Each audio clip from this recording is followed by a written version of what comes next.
And we're back with the Classic Auto Mall show from the Classic Auto Mall studio. Joining us via Zoom, Mr. Keith Martin, publisher of Sports Car Market Magazine. Good morning, afternoon, evening, Keith. Good morning to you too, Stewart. How are you today? I am doing great. The weather looks pretty good. I might take the top down on the car and go for a drive. I think that sounds like an excellent idea. You know, this time of year is a great time to own a convertible. It really is. It is. You know, especially if it's funny, if it's got a good heater. Yeah, because my feet get a little cold, and I don't want them to have cold feet. You want the top down, but you want your feet toasty. Yeah, isn't that funny how we're so spoiled?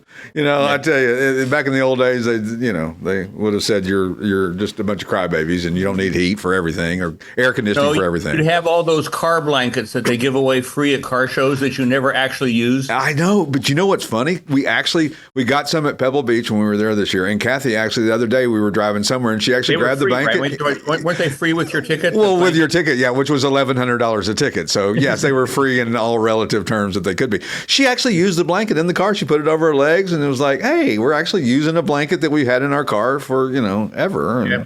So your blog comes to life this week is. I love this one. Should you resto-mod your Alfa Romeo? Oh, the shame, the horror. What are you thinking? What I've been watching is how the Porsche guys get away with this resto-mod stuff. Yeah. And the rest of us are supposed to say, oh, my God, don't change that. I mean, not only do you have Singer Porsches now, but think of the Outlaw 356s that were going on long ago, way before anybody else was thinking about doing this stuff. I think there's a real question with our old cars today. They were designed for 60 to 75 mile an hour, 2-lane roads back in the 60s. Exactly. And people go faster today. Yeah. And want to go faster and don't want to be limited because they've got an older car. They want the look, but they want the performance, and they want the braking, and they want the handling, and because they just got out of an Escalade, and an Escalade and a 1969 or 60s Alpha anything drive night and day different. Well, I always tell my son when we're driving, remember, every car on the highway goes faster and stops faster and handles better than you do. Right. Every single car. And I wish the other drivers would know that we have that limitation and therefore we can't stop and don't pull out in front of us because we don't. You can pull out in front of, you know this trick. You can pull out in front of any Tesla if you're waiting to get out of traffic because they can't help themselves. It brakes automatically.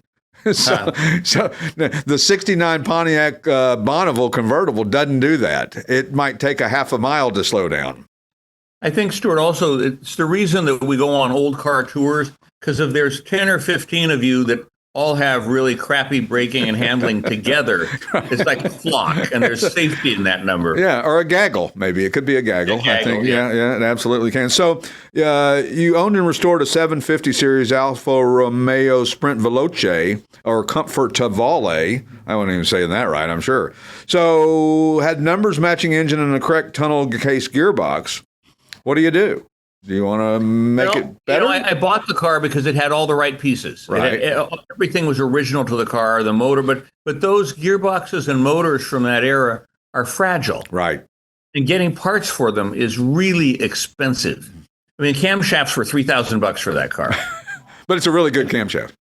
Yeah, it's a really good camshaft. It'll turn for 3,000 to 4,000 RP or revolutions, right? Yeah, I did it right, and it cost me a lot of money and took a lot of time. And when I was all done, I thought, couldn't I have just put a bigger motor in the car right to start from? Right.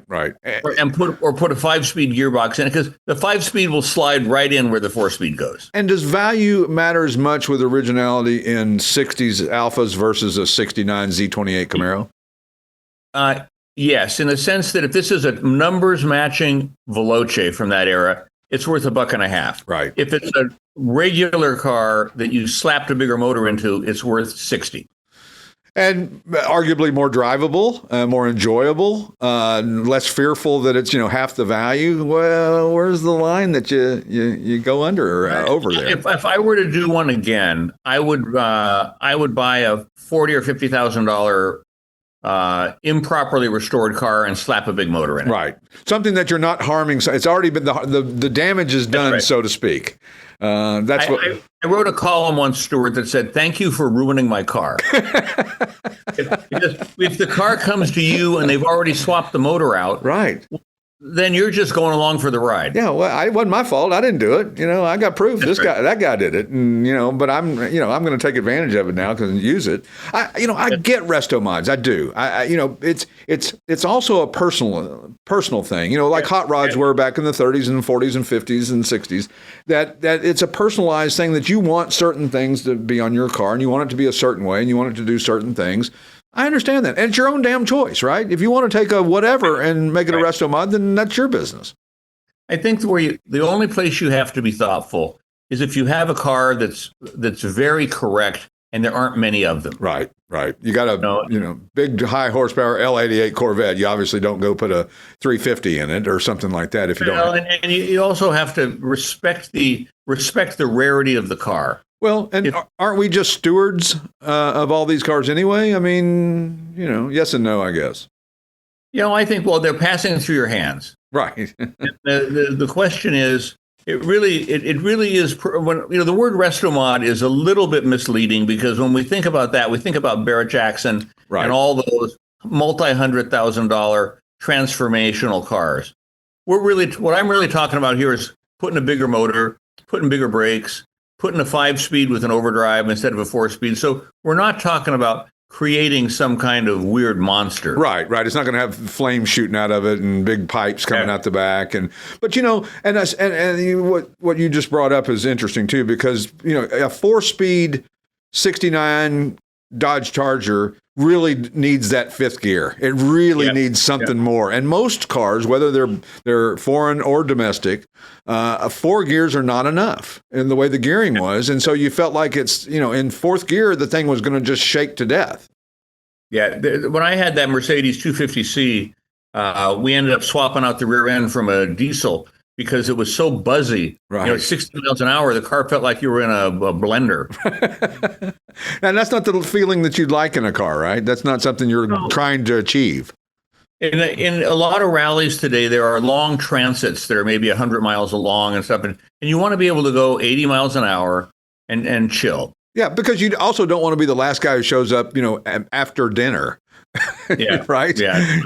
That's the problem they have with a lot of these rallies that they do. And I think Pebble Beach kind of solved it as they made the rally one way, basically. You get to wherever the stopping point is, and then you're on your own to come back. I think they saw that a little bit at Audrain this past weekend where cars were getting separated and civilian cars were getting in between them, or they had a Model T trying to lead some later model stuff that can go faster. And so, it's a logistical thing to try to make all that work properly. Well, we were thinking about when we do our next tour, which will be in a couple of years, I was thinking of doing cars through 92 and then splitting the groups up into early cars and later cars and having the faster cars, the later cars, go half an hour earlier than the older cars. I like that idea a lot. I think that makes absolutely perfect sense because terrible for the guy to be in a 61 short wheelbase Ferrari behind a guy in a Model T. I mean, the poor guy, can't stretch it out. It's going to overheat. There's going to be all those issues that you have. Right. So you've decided that.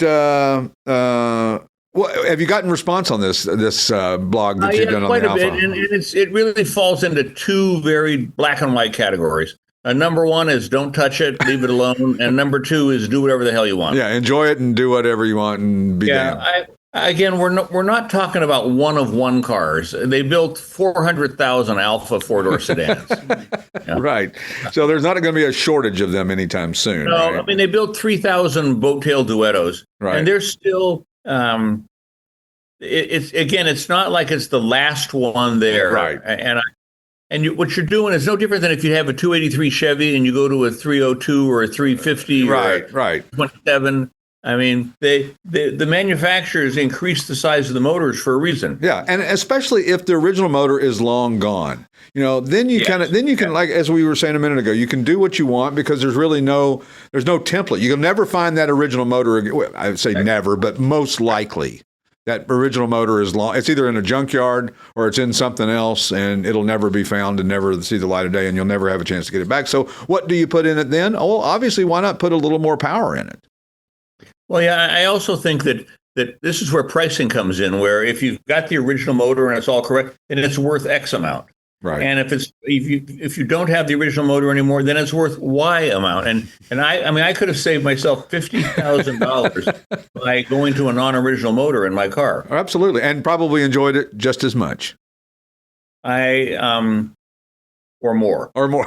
Probably right. Yeah. So anyway, thanks again for being on, Keith. We love having you on every week, and we hope that we'll see you soon. We've got some events coming up that we'll hope to cross paths face-to-face in the near future. Here's a special offer from Sports Car Market Magazine. Get a 6-month subscription for just $19.95 by going to sportscarmarket.com/test drive and the number 6. That's sportscarmarket.com/test drive 6. If you're a buyer, a seller, or just general classic car enthusiast, publisher Keith Martin says, we've been around almost 40 years. It's the Wall Street Journal of the collector car world. Activate your 6-month trial of Sports Car Market Magazine by going to sportscarmarket.com/test drive 6. Offers for a limited time. Be in the know with Sports Car Market. The Classic Auto Mall Show with their host, Stewart Howden. Available on classicautomall.com, YouTube, or wherever you get your podcasts.